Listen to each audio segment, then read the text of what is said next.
Здравейте, аз съм майката на Иво Гачев.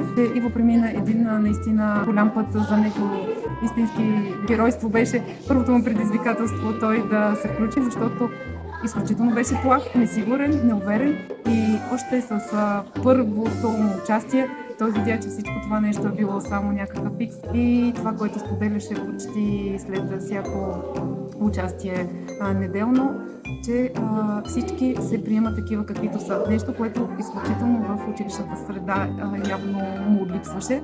Здравейте, казвам се Светлина Звънчарова и съм майка на Борислав. По пътя на героят той извървя дълъг път, като от едно срамежливо, едно по-свито дете, което не успяваше да разтвори своята нежност, своето мило поведение. Той вкъщи започна да се държи много контактно, с любов към всички, някак си разцъфна.